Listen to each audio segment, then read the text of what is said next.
ஏய் சூப்பராக இருக்குப்பா. தேங்க்யூ. ரொம்ப நல்லா இருக்கு. ஸோ இன்னும் இவங்க ப்ளவுஸ் வந்து ஸ்டிச் பண்ணலை, ஆரி மட்டும் போட்டுட்டு வந்தாங்க. ஸோ அது பார்த்தோன்னே வந்து ஹாட்டெல்லாம் வேற உள்ளே இருந்துச்சா, அதனால செம்ம ஹாட் டச்சிங்காக இருந்துச்சு. ஐஸ்வர்யா போட்ட ஃபஸ்ட்டு ப்ளவுஸ் இது இல்லைடா? ஆமாம். ஸ்டிச்சஸ்லாம் முடிச்சுட்டு இப்போ எவ்வளோ நாள் ஆகுது நீங்கள் கிளாஸ் வந்து? நான் வந்து 1 மந்த் முடிச்சு இப்போ டைலரிங் போயிட்டுருக்கேன். ஓகே. ஸோ பொதுவாக நம்மக்கிட்ட வர ஸ்டூடெண்ட்டு டெய்லரிங் ஆரி கம்பைன் பண்ணி எடுத்துக்கிறாங்க.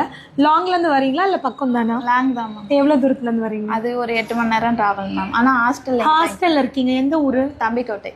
தம்பிக்கோட்டை டிஸ்ட்ரிக்டே அதுதானா? தஞ்சாவூர் டிஸ்ட்ரிக்ட். தஞ்சாவூர் டிஸ்ட்ரிக்ட்ல இருந்து சேலம் வந்து ஸ்டே பண்ணி ஐஸ்வர்யா டெய்லரிங் ஆரி 2மே முடிச்சிருக்காங்க. கிரேட் ஐஸ்வர்யா. ஏன்னா நிறைய பேர் என்னால் வர முடியல, போக முடியல, சூழ்நிலை இருக்குது. பட் எல்லாருக்கும் சூழ்நிலை உங்களுக்கும் இருக்கும் இல்லையா? வீட்டில் யாரெல்லாம் இருக்காங்க? வீட்டில் ஹஸ்பண்ட் ஃபாரின்ல இருக்காங்க மேம். அதனால தான் சரி வீட்டில் இதாக இருக்கமேன்ட்டு இங்கே வந்து நம்ம போய் முடிச்சிடலாம் அப்படின்னு வந்திருக்கீங்க. So very nice. ஐஸ்வர்யா போட்டால் இந்த ப்ளவுஸ் வந்து எப்படி இருக்குன்னு சொல்லுங்கள்.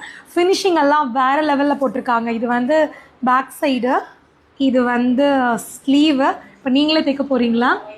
இன்னும் டைலரிங் முடியாதனால இப்போ வெளில கொடுத்து தான் தைக்கணும். அடுத்த ப்ளவுஸ் நானே தைச்சு நீங்களே தைச்சிருவீங்க. ஸோ டெய்லரிங்கும் வந்து இப்போ ப்ராசஸிங்கில் இருக்கிறதுனால வந்து இவங்க பண்ணல. பட் அடுத்தது கிளைண்ட்டுக்கெல்லாம் ஆர்டர் எடுக்கும்போது நானே ஐஸ்வர்யாவே ஆரியும் போட்டு அவங்களே ஸ்டிச்சிங் பண்ணி ஸோ போய் கடை வைக்க போகிறீங்களா, வீட்லேயே பண்ண போகிறீங்களா, என்ன ஐடியா? கொஞ்ச நாள் வீட்டில் இருந்து பண்ணிவிட்டு அதுக்கப்புறம் தான். Okay super. All the best.